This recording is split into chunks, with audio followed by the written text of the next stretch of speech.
Peace be with you. Shalom. Assalamu alaikum. This is a re-recording of a seminar given by me, Dr. Ida Glaser, for the Center for Muslim and Christian Studies in Houston on October the 17th, 2023. Significant, I think, because this is within a week of Hamas attacking part of Israel, and the responses going on even while we were talking, with so much of suffering, so many people blaming each other, and terrible things that are going on in our world. And I think it was also significant that I, as somebody with a Central European Jewish background, was being chaired by my colleague, Dr. Motaz Al-Tahir, who's a Jordanian from a Palestinian family, so that working together, as well as thinking together and trying to present this research, we're already trying to bring some kind of peace where we are. So the title of the seminar is Empires, Prophets and Interfaith Relations, Reading Daniel 1-6 in Islamic Context. So this work that I'm going to present to you on Daniel is a reflection on what we've been doing in our research project on Daniel, Islam, Apocalyptic, which is the first research project from the Center for Muslim and Christian Studies in Oxford. The inspiration, if you like, for this project was because I was, when I first came to Houston, working with Dr. David Cook, who will be giving the seminar next week. And a large area of his interest is in Islamic Apocalyptic. As I was beginning to study Apocalyptic and think about Christian-Muslim relations within this context in Houston, in the USA, I was suspecting that there was a very strong correlation between the way that people were thinking about the end of the world and the way that they were thinking about Muslims. And if you study Dr. David Cook's work, you will find that he also sees a mirror image of the way that some of the people in the Middle East are thinking about how they relate to Americans in particular, but also Brits like myself, in apocalyptic terms. So I came to the conclusion that if we could do some thorough study of Daniel in the context of Islam and the way that apocalyptic material was used in developing Muslim-Christian relations and impacting the attitudes of Christians and Muslims to one another, I might do a very useful thing. So we've been running this project now. It began, interestingly, in the week that Russia invaded Ukraine. We've had several symposia, and we've also had an online reading group, reading right through the biblical book of Daniel with some Muslims and Christians online. The project is part of a larger project on reading the Bible in Islamic context that I head up out of the Center for Muslim Christian Studies in Oxford. This is the first book that we produced, Reading the Bible in Islamic Context, and we've got another one, and we're growing this series. But what does it mean to read the Bible in Islamic context? There's an increasing amount of scholarship that reads between the Bible and the Quran, but most of that is either just comparative or it's really about Qur'anic studies. What does this do for our understanding of the Quran? So I'm, if you like, taking the hermeneutical circle around and saying, what does this do for our study of the Bible?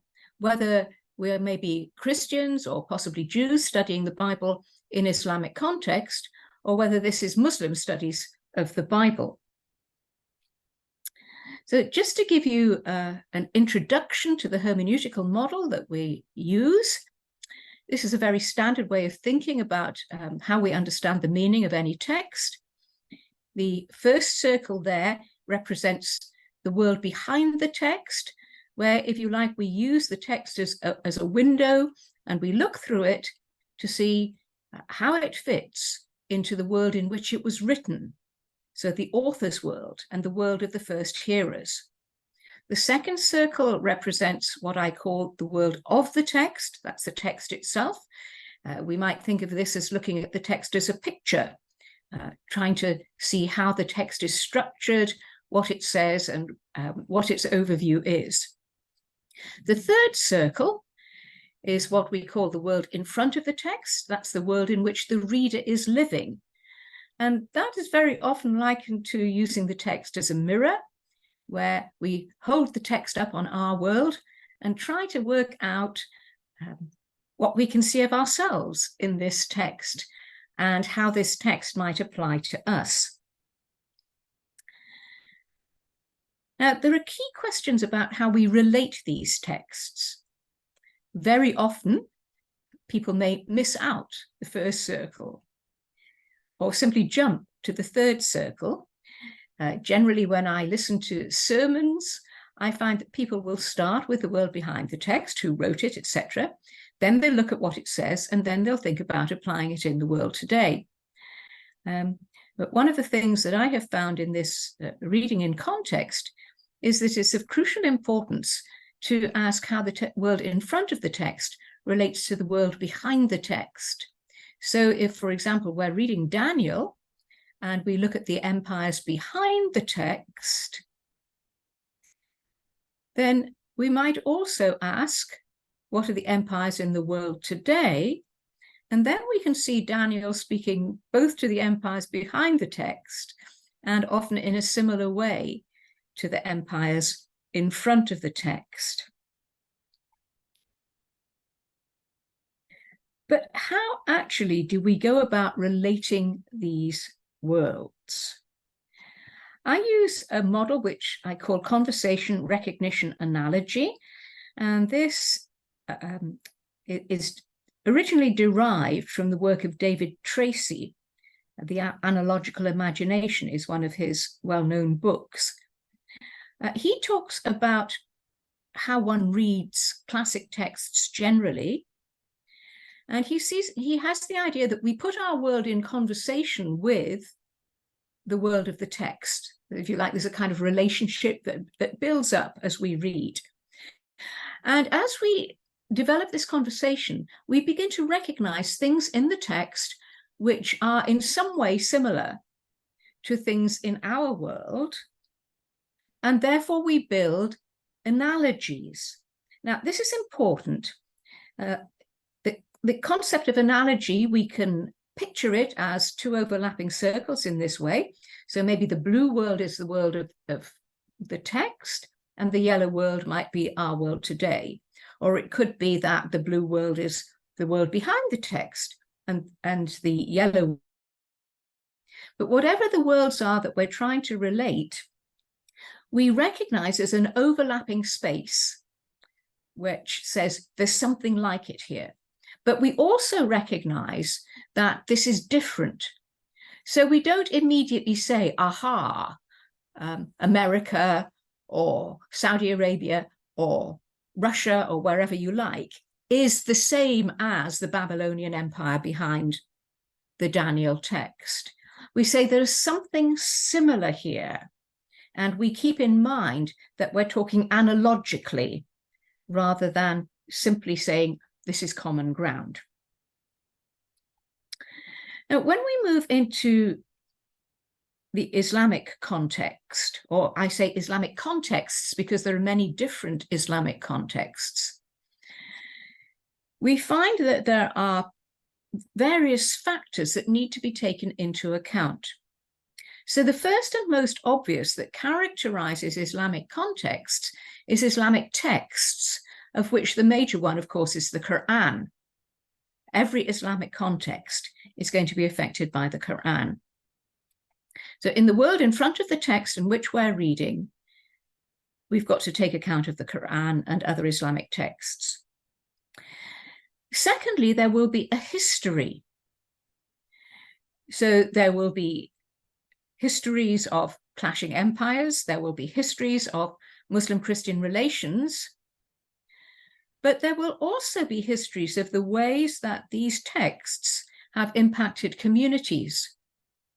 So there will be ways in which Muslims have read the texts, or even if they have not read the texts, there are very often ways in which we can trace the reception history of the texts into Islamic contexts. And there are also very likely to be ways in which Christians and Jews have read the texts in relation to Islam. So with relation to Daniel, we will find that there are many apocalyptic texts under the name of Daniel that have been produced in contexts, either where Jews or Christians have been relating to Islam, or texts with the name of Daniel on them that have been produced by Muslims. The third area to take into account is what I've called here the context. So that's, if you like, the present reality and all that is involved in that. So that can include culture, it can include political situations, it can include personal questions, whatever questions are arising within the context. So going back to this diagram, it's as if we've got three different worlds in front of the text: the world of the texts, the world of history that has happened ever since the writing of the text, and the current world today. So that looks very complicated, and in a sense it is, but in another sense it's worth pointing out that these three areas actually characterize any context that we're going to read in. So in the USA, there are all sorts of texts that people are reading in front of the text that interact with the Bible. The American Constitution is one of the ones that I notice as a non-American. There's a long history of the reading of the book of Daniel in America, and of course there are many current things going on. So the complexity of reading these texts is not peculiar to Islamic contexts. It's just that people don't often explicitly take the Islamic contexts into account. So just to share with you a very basic hermeneutical cycle, the way that people read.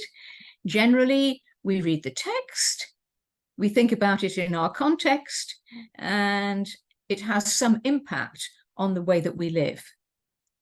And particularly with scripture, people are reading around and around and around this circle, whether they realize it or not. So if we ask about how we think about the particular Islamic context, we're taking, in the context sector of this circle, we're taking into account intertextual work, that's relating the text to text in the context, the things going on in the context at the time, and the history. It's quite interesting to ask what this might look like from an Islamic perspective. And this is just from my observation. Muslims looking at the Bible will very often think in terms of Israeliyat. That is, how does this relate to the traditions that have come into Islamic thought from Jewish and Christian sources?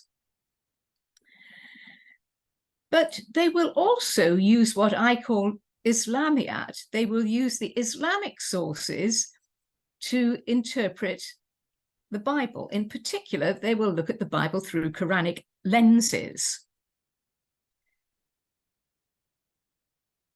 Second, they will bring particular Islamic concerns. So one of the most evident is concerns from Islamic law, that very often, particularly when Christians read the Bible, they're not very interested in the legal things. So, for example, Daniel prays 3 times a day. Christians don't usually bother about that very much. It's interesting. Of course, from a Jewish perspective, the 3 times daily prayer is the origin of the 3 times daily prayer that has persisted till today. From an Islamic perspective, that's interesting. How does it relate to the 5 times daily prayer in Islam today? And then one of the things that needs to be dealt with is that very often the history of Islamic readings of the Bible is a polemical history. We won't go into the details of that. I think that's something well known to many. This polemical history can easily go into the reading of the text. And one of the things that tends to happen when Muslims open up the Bible is that they're really challenged by working out what is the text. So the Quran has views of a lot of the biblical texts, particularly the Torah, the Psalms, and the Gospels. Not particularly of the book of Daniel. It's not mentioned in the Quran. There's a tension as to what it is compared to what it ought to be, the idea of scriptures as being directly dictated by God, whereas very evidently the first 6 chapters of Daniel are just stories, if you like, don't seem to be dictated by God. Then there's the whole tradition of Christian historical and critical approaches. How far does the Muslim reader take account of those? How does the Muslim reader understand Christian willingness and even eagerness to follow these approaches? How does that relate to the nature of Scripture? And finally, how does the Muslim reader deal with the way that Jews and Christians read this text as part of their scriptures? So all in all, this is very challenging, whether it's for Christian readers or Jewish readers or Muslim readers. Okay, let's now take this into Daniel.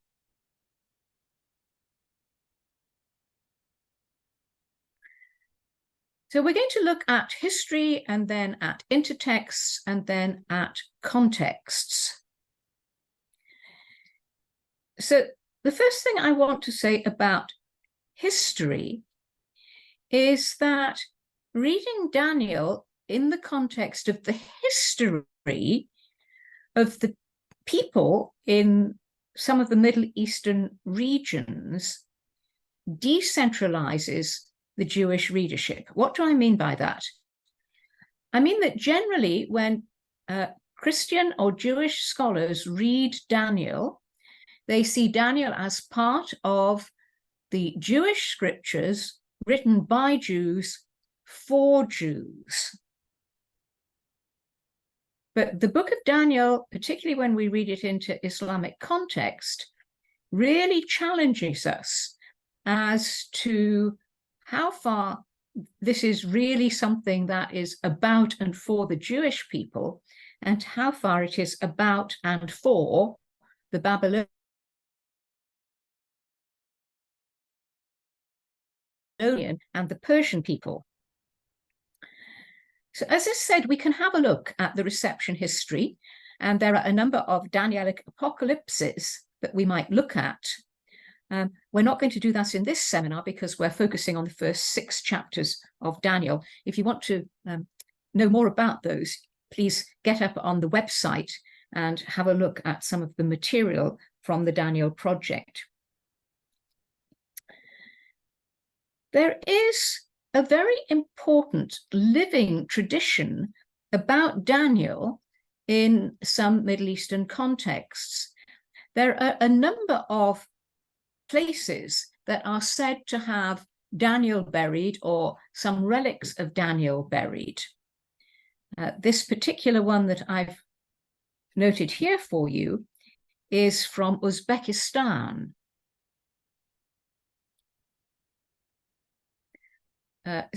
It tells you about the story of how Timur, the great Uzbek leader, went and conquered much of the Middle East.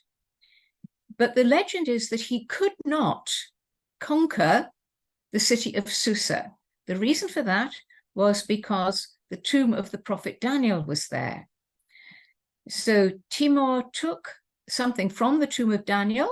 Was it dust? Was it a bone? We don't know. And took it to the city of Samarkand, where there is still a tomb which Muslims and Christians and Jews visit. And there are people who still believe that the remains of the prophet there protect the city.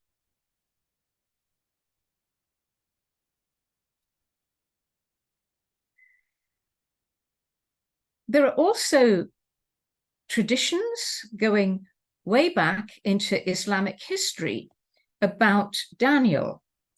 So here is one. I'm citing this from a paper by Adam Silverstein.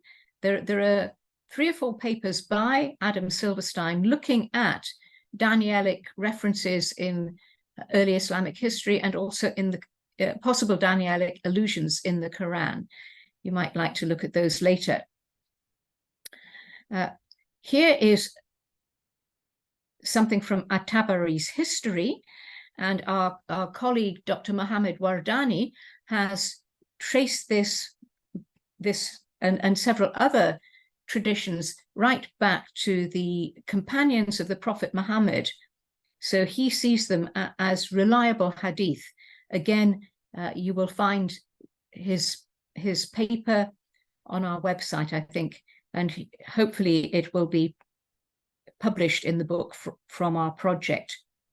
But what you will see here is that this goes right back to the Caliph Umar and the conquest of the city of Susa,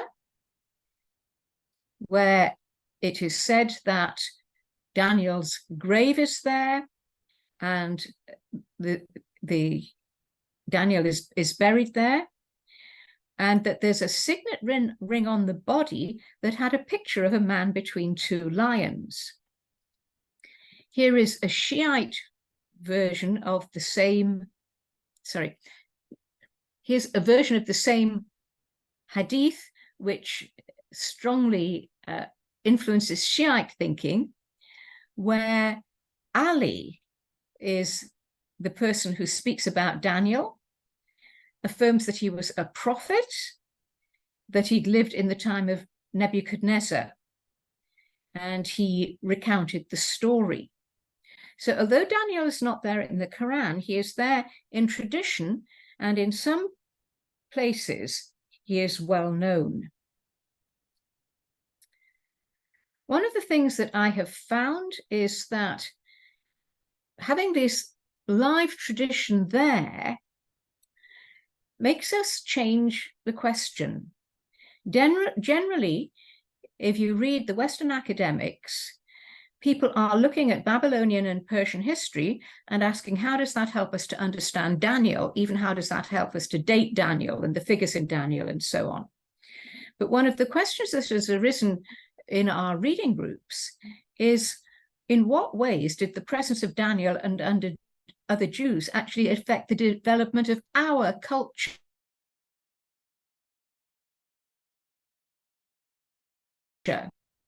So do you see, in particular, we're very grateful to Dr. Azadeh Rizai in Iran, who's been working with us and who is now working on the editing of the volume that we hope will come out from this project. And she gave us a paper on the Daniel tomb in Susa with its history. This is the actual sarcophagus inside that Daniel tomb. And again, it's a place that people from different faiths will come and pray. But also in Iran, we have the tomb of Cyrus the Great. Cyrus the Great, whose under whose rule the Babylonian Empire was conquered, and that conquest is recorded in Daniel.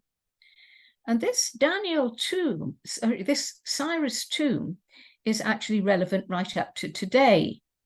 Cyrus the Great Day, October the 29th, that's Cyrus's birthday. And people will gather at this tomb on Cyrus's birthday, particularly apparently Jewish people in Iran will come here to commemorate Cyrus, because it was under Cyrus that they were permitted to leave their exile and to go back to rebuild the temple in Jerusalem. And in recent years, this Cyrus tomb and Cyrus the Great Day has become something of a controversy. Back in 2016, some of you may remember a huge gathering at Cyrus's tomb, and protests associated with this. Even up till today, Cyrus is seen as a great champion of religious freedom.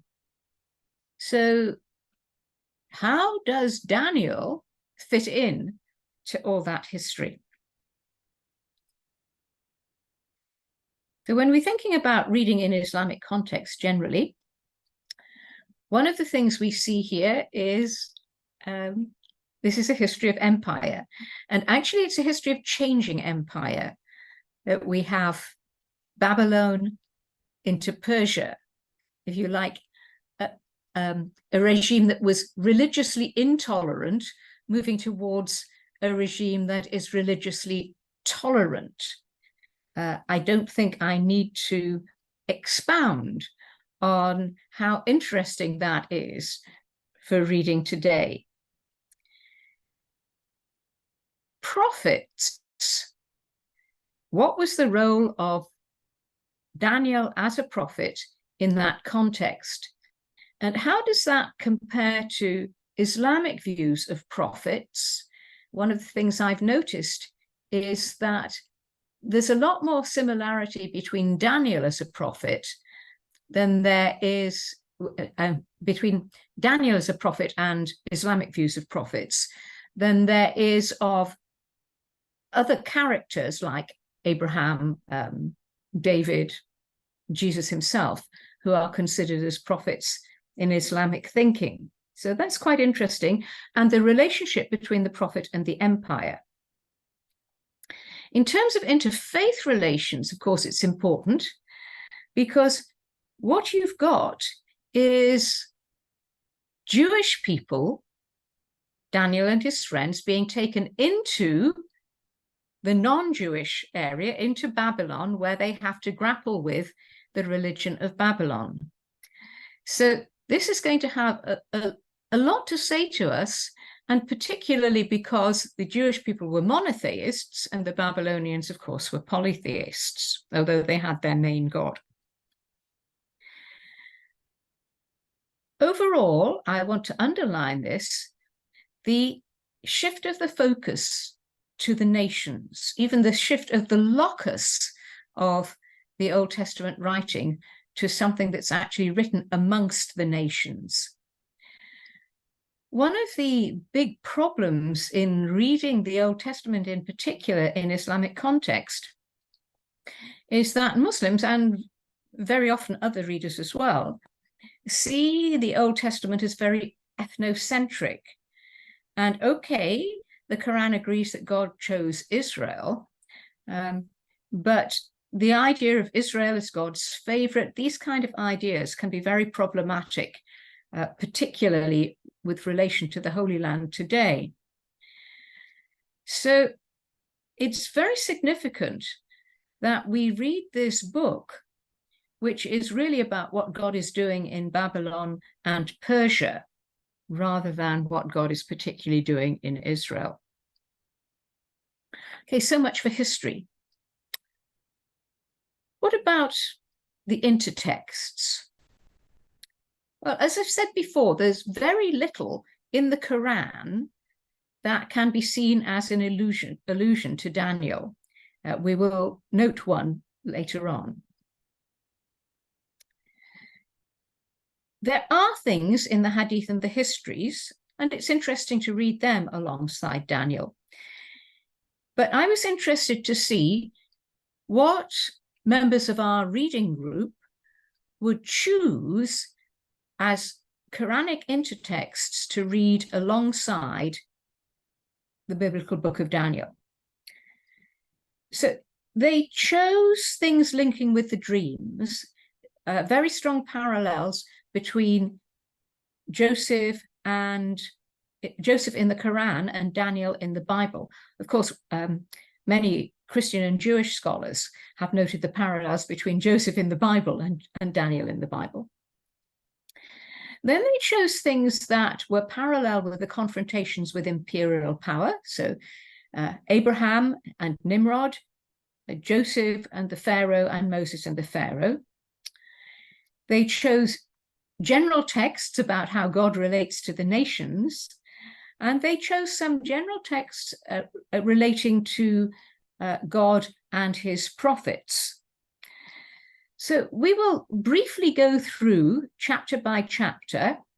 This is just a list of the main texts that were chosen, and for each of them I'm going to refer fairly briefly to one particular text. So you just get the idea of what was going on as we're reading through this book of Daniel. So Daniel chapter 1, and here we have the story of how Israel is going into exile, the very first group that is taken to Babylon. It includes these 4 noble youths. They're intelligent, and they're taken into the court for a full Babylonian education, if you like, into the civil service. They do it, and they do very well. But although they've got to learn about the Babylonian religion, and they're even given Babylonian names, which include the names of the Babylonian gods, they keep their monotheistic distinctiveness. And the major way they do it in this chapter is by refusing to take the king's wine or to eat the king's meat. So as we looked at this, we discussed purity laws, and there are interesting questions from a Jewish perspective as well as from a Muslim perspective as to why they chose the things that they chose to refuse.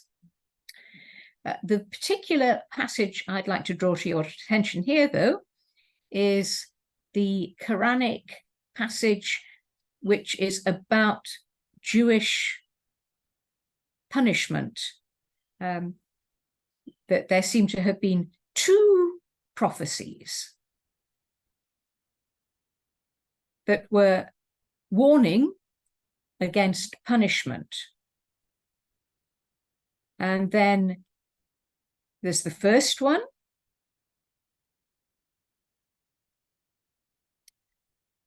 and then there's a return, and then there's the second one. And the second one, it specifies here the entering of the temple and the destruction of the temple. So 2 destructions of the temple in particular.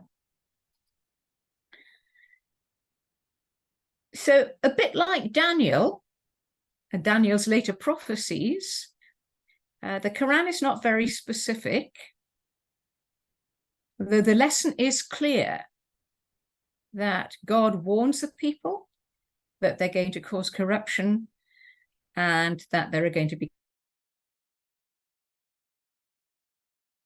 consequences, and that what God warns does happen. It's pretty much agreed that the first one here is most probably referring to the exile to Babylon. The second one, I personally think it probably refers to the destruction of the temple in AD 70, but there are other possibilities. But certainly what this does means that we have, if you like, an agreed historical context and a measure of agreement about the reason that these youths are in Babylon. The thing that particularly strikes me about this, and reading this together with our group, is that this is raising the question of what happens when you take a few Jewish people and put them among the nations. And of course, the biblical picture is that Israel is a very small nation amongst many big nations, and that this is God's purpose to somehow use that little Jewish nation to bless all these greater nations. And now we're shifting to an even smaller group of Jewish people out there amongst the nations. And it raises the question of what God is doing. When we move on to chapter 2, we have the story of Nebuchadnezzar's first dream. So Nebuchadnezzar is, if you like, the emperor. He's the king of Babylon. And he has this dream of a statue with a head of gold, breast of arms of silver, belly and thighs of brass, legs of iron, and then the feet and toes have got actually a mixture, I think, of iron and clay. And Nebuchadnezzar won't even tell people what the dream is, and all of his wise men and magicians can't interpret it. Daniel and his friends pray, and God gives Daniel the interpretation of this dream that it represents 4 kingdoms. That, if you like, Nebuchadnezzar's kingdom, it may be made of gold, but it's not going to last. There are others coming after it. And at the end, a stone is going to come and it's going to smash the whole thing down. And from that stone is going to come a kingdom which will last.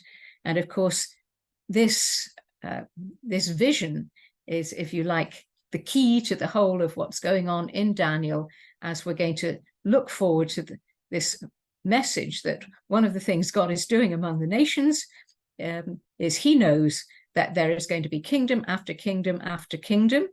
So never mind if one empire goes, another one is going to come, but eventually there's going to be some kind of divine intervention, and God is going to establish his own reign over all people.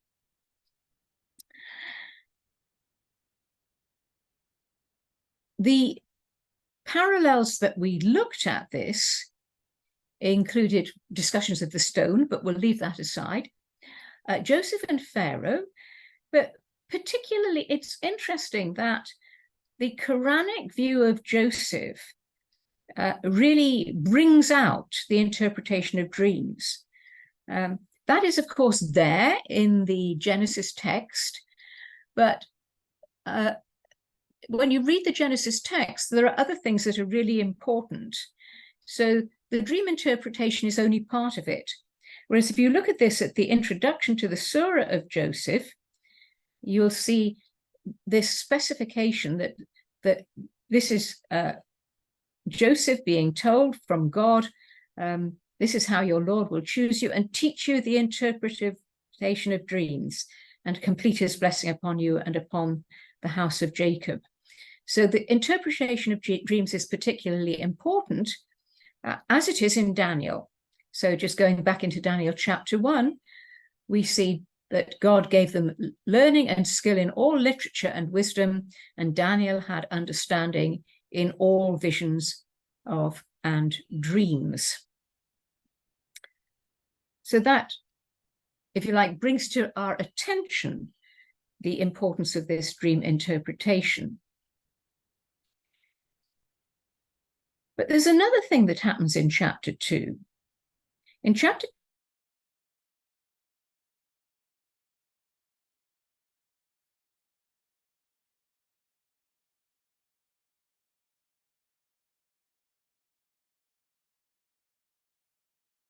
in Aramaic. That's interesting. You can imagine that the scholars have a field day asking why that is. Maybe there was an original text for these stories that was written in Aramaic, and then that was included into Daniel. But why was it not translated into Hebrew? Because Hebrew is the scriptural language for the Jewish people. Our reading group insisted that this being in Aramaic implies that this text is not just for the Jewish people. This text is for the Babylonian people and the Iranian people and so on. Why? Because Aramaic is the language of the Babylonian Empire. it's the lingua franca of all the peoples. So that we should read these Daniel chapter 2 to 7 as maybe not being primarily addressed to the Jewish people, but being primarily addressed to the nations. And that certainly changes the way that you read this text. The other area which is rather important, this is something that came back again and again through our readings, is how similar the characterization of God himself is in Daniel to the characterization of God in the Quran. So you will see here in Surah 3 the description of God as the master of all sovereignty, God as the king of the nations, which is something that comes up again and again in Daniel. And that this God gives sovereignty to whoever he wishes, strips sovereignty, makes mighty whoever he wishes, degrades whoever he wishes, has the power of over all things. He has the power over the seasons, over the living and the dead. And he also is the one who knows what's in your heart, what's in the heavens, and what is in the earth. Look at this parallel to what we read in Daniel chapter 20. This is from the lips of Daniel. God is the one who gives wisdom and might. He changes times and seasons. He removes kings and sets up kings. That's going to be a pattern in Daniel. He gives wisdom to the wise, knowledge and understanding. And he's also the one who reveals deep and hidden things. He's the one who knows what is in the darkness. The light dwells with him.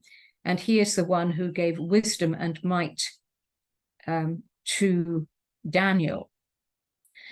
So for Muslim-Christian relations, actually reading Daniel is really useful because it helps us to see how close in many ways the characterization of God is.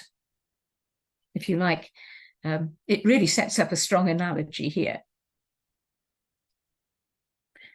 Daniel chapter 3. This is the story of how Nebuchadnezzar sets up a golden statue of himself. Interesting, because the statue in his dream just had its head of gold, and now he's producing a whole gold statue. And people art about that statue, but these Jewish youths that refuse to bow down to the statue, they will not take part in any kind of idolatry, and as a result, they are put into this burning fiery furnace. An extra character appears there. We don't know who he is. The three youths come out of the furnace untouched, but interestingly, the people who put them into the furnace are killed because the furnace is so hot. Analogous to that was the story of Abraham being rescued from the fire in the Quran, and Abraham and Nimrod. But also, we looked at these tantalizing verses from Surah number 85, which, as the previous verses we looked at, not very clear who they're referring to. So there are these people of the ditch, it's usually translated. There's a fire, and there are some people who are looking at the fire, and some people who are vindictive, and they put the faithful people into the fire. It's not very clear whether these faithful people were burned in the fire or whether they were rescued, and the people who put them into the fire were burned. But the lesson is very clear. Those who persecute the faithful and do not repent thereafter, there's punishment of hell for them and the punishment of burning, because hell is pictured as a fire. The classic Muslim understanding of this is that this is related to the martyrdom of some Christian people in Najran, which is the area which is now Yemen in South Arabia. But some people think that this might well be an allusion to Daniel chapter 3. And in particular, Adam Silverstein does an analysis of this and notes some interesting linguistic details that would appear to particularly link this surah with Daniel chapter 3, verse 6. So he notices the burning fiery furnace as compared to the fire.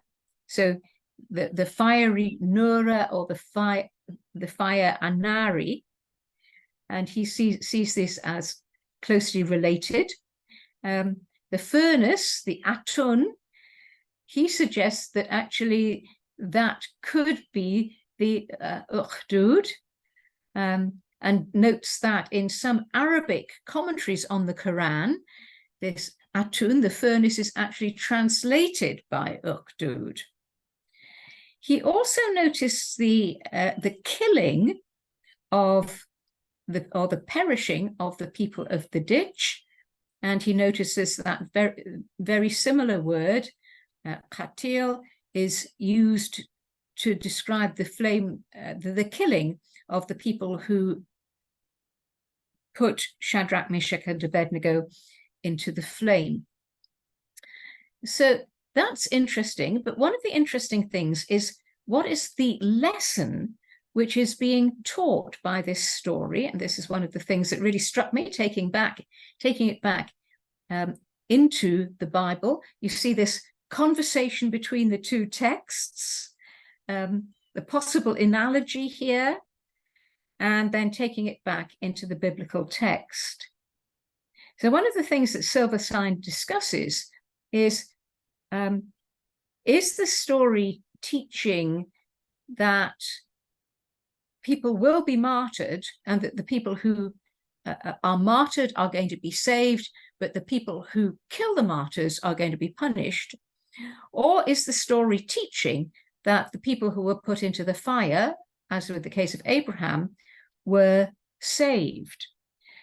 When I go back into, with that question, to Daniel chapter 3, I note what Shadrach, Meshach, and Abednego say when they're told that they're going to be put into the furnace. They say, "Our God whom we serve is able to deliver us from the burning fiery furnace, and he will deliver us. But if not, be it known to you, O king, that we will not serve your gods or worship the golden image that you have set up." That's interesting, isn't it? They do believe that they're going to be rescued, but that's not the point. It doesn't actually matter whether they're rescued or not. What matters is that they will be faithful, and this is really interesting, that the king should know that they will be faithful. So this is not so much a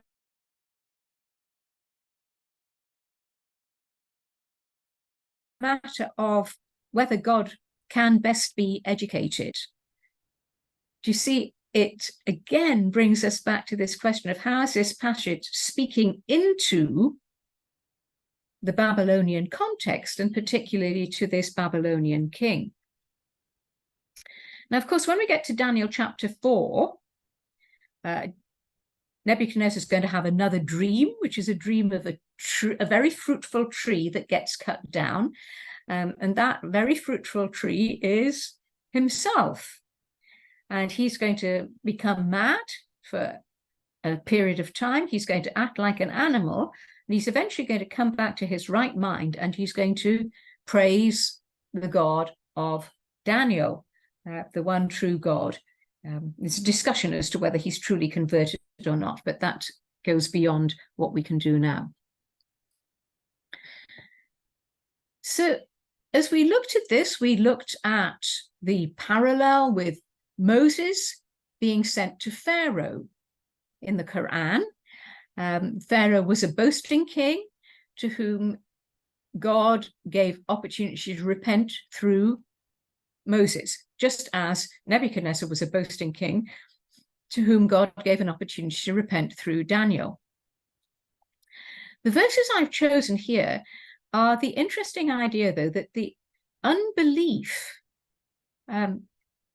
makes one, if you like, less than human.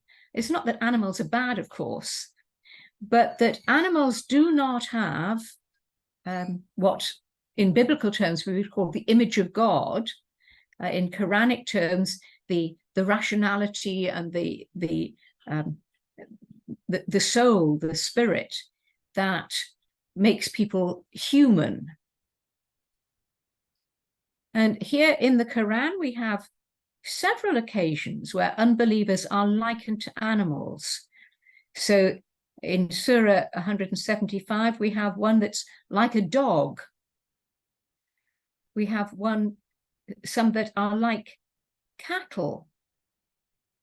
And then even more strongly in Surah 5, we have these are Jewish people in particular who are actually turned into apes and pigs. So echoing the idea in Daniel that unbelief makes one less than human. And alongside that, I've just put this note from Surah number 30, which talks about religion as the fitra, which is understood here in this translation as the original nature given by God. So this shared idea that what we need is a return to our right mind. Now, how that return happens is something we can discuss between Muslims and Christians. But this idea that to be fully and properly human, we need to repent and return to God. But in terms of our general theme that I'm bringing out in this seminar, one of the key things here is to note again, the Quran sees Moses as sent to Pharaoh, and it seems to me here that the book of Daniel clearly sees Daniel and his friends sent to Nebuchadnezzar and his people. That this is the story of how God worked in the life of Nebuchadnezzar, and therefore how God worked amongst the Babylonians. So yes, this is a Jewish prophet. It's a Jewish prophet sent to the non-Jewish people, as Moses was sent to Pharaoh and as Jonah was also sent to Nineveh. When we get to Daniel chapter 5, we have the end of the Babylonian Empire and the vision of the last Babylonian king, or probably the regent of the king, and the vision of a finger writing on the wall, and the message that he's weighed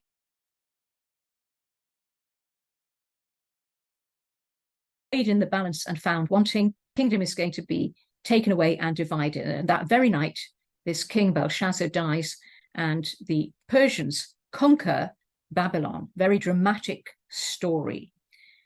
Much that we read that had to do with end of empire. We also looked at passages about how God gave prophets special knowledge. We looked at some of what the Quran had to say about sorcery, but particularly about the sorcerers in Babylon. But the verse I want to just bring up is the verse that we looked at, which is about the scales of justice. One of the themes in Daniel is justice, and it's a very strong theme in the Quranic material that we looked at, that again and again the Quran is going to talk about how God judges at the at the last day. So here we have this very famous verse of God setting up just scales on the day of resurrection, and that God's justice is going to be exactly right, and then that even the weight of a mustard seed is going to make a difference. And we had an interesting discussion about the mustard seeds of evil, that these kings could not get away with even a little bit of evil, but also the mustard seed of good. And it was interesting that as we set up this conversation, some of the Christian people in our most recent study of this moved to what Jesus said about a grain of mustard seed. Says, if you have faith like a grain of mustard seed, you will say to this mountain, move from here to there, and it will move, and nothing will be impossible for you. So we had this interesting discussion as to whether the faith like a grain of mustard seed will move the mountain of sin, as it were, off the scales of justice. Interesting discussion there. But in terms of our empires and prophets, one of the things that came up here was how much the king needed the prophet. This king, at the end of his empire, on his last night, getting drunk, carousing, abusing the precious things that had come out of God's temple, he needed the prophet to explain to him what was going on. So we discussed the general needs that these emperors have of having people who come to them with the message from God to tell them, to warn them, and to tell them how to execute justice. Finally, in chapter 6, we have the very famous, probably the most famous story of Daniel and the lions. We have the so-called satraps, the court officials, who get jealous of him and ask the new king, this is the new Persian king, to issue a decree that nobody should worship other than himself. And that's interesting because it reminds us of Nebuchadnezzar's statue that people had to worship. There's the law of the Medes and Persians that cannot be changed. Then there's Daniel's prayer. Daniel continues to pray to the one true God 3 times a day, looking out towards Jerusalem publicly. And because the law has been set and cannot be changed, even though this new king wants to free Daniel, he can't. So Daniel gets put into the lion's den, and God saves him from the lions.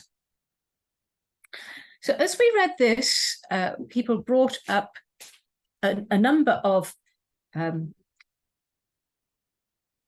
occasions when God rescued a prophet through changing something in nature.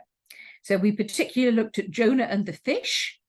So generally, fishes don't swallow human beings, and if they do eat human beings, they don't cough them up whole afterwards.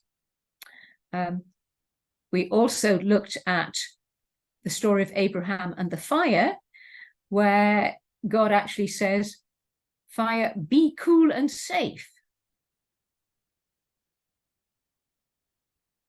So this analogy, if you like, that God actually changes the nature of something in order to rescue his prophet. But for me, one of the most interesting things was thinking about history in relating to Daniel chapter 6. So we're at this stage where the empire is changing. The new king is called in Daniel Darius the Mede, and there's a big discussion as to who this is, because the Persian Empire, Emperor Darius, is a later character. So was this a special throne name for Cyrus the Great, who was as we've said before, the king under whom Babylon was conquered? Was it a special throne name for him in Babylon? Or another idea is that this is actually not the emperor, but a character called, what's his name, Gubaru, who was Cyrus's general, and who is the one under whom Babylon was captured, and who stayed there in Babylon until his death, which was about 10 months later. So what was going on in terms of empire here? What was this person, whether it's Cyrus the Great or his general, learning? Religiously, it seems that the satraps and other officials were not only rejecting Daniel and his God, but they were trying to re-establish the Babylonian religion, which linked the king very closely with the god. So we've already noted the parallel between the decree to worship nobody but the king and the decree to bow before the statue of Nebuchadnezzar. So the back history here is that the last Babylonian emperor, whose name is Nabonidus, had tried to bring in the worship of the moon god Sin rather than the worship of the Babylonian gods, and in particular Marduk. He had then gone to live in Arabia, which is why Belshazzar was there as regent. And now you've got the Persians coming in with their own religion, perhaps even here incipient Zoroastrianism, we're not quite sure what they were bringing in. And the Babylonians saying, we want to establish our own religion here. So this seems to be the tension. And what happens as a result of this competition, if you like, between the Babylonian officials and Daniel is that the Persian king acknowledges the God of Daniel and insists that the God of Daniel be respected. So if you like, the push towards the Babylonian religion, which is a religion intolerant of the other religions, is defeated, and the Persian Empire is going to go on to be characterized by religious tolerance, so that right till today, people can celebrate Cyrus the Great Day, and particularly remember that it was under Cyrus that the God of Israel was sufficiently acknowledged to allow the people to go back home and rebuild the temple. So it's interesting, if we read it this way, this incident with Daniel actually in some ways changed the course of Persian history. Thinking historically, and we're thinking about the Western academic discussions about whether Daniel actually existed or not, and was the book written in the 6th century or the 2nd century BC, put it in conversation with these questions about the actual possible impact of Daniel and the people that were with him on the history of Persia and therefore of the Middle East. So finally, coming back to the current context and to my title, I think as you've been sitting listening, and particularly in the current political climate, you will have been all the time putting this into conversation with what's going on in the current world. So I will just go through this briefly and leave you to continue to reflect. one of the major things we learn from Daniel is that empires are limited. They're limited in particular into how long they can last, and that those limitations are under God. So we may not like one empire, another empire will come, and that will have its value. It may have the value of silver, it may have the value of iron, but it will not last forever. Second, these kingdoms of the earth are all, shall we say, subsidiary to the kingdom of God. That, as we saw, both the Quran and Daniel declare very loudly that God is in fact king over all of this, and in some way overrules in who is in power and who is not. So these ideas, as we look at the kingdoms of today's world, I think ease the fear and help people to understand that no matter how good or bad a political power is, it doesn't have the final say, as it were. It is limited, and there is a greater kingdom. And this message was for the emperors, but it was also for the people living under the empire. We've been thinking of primary readership as possibly being the Babylonians, but also reading in Aramaic would have been all the peoples who were subjected to the Babylonians. They would have all been able to read this.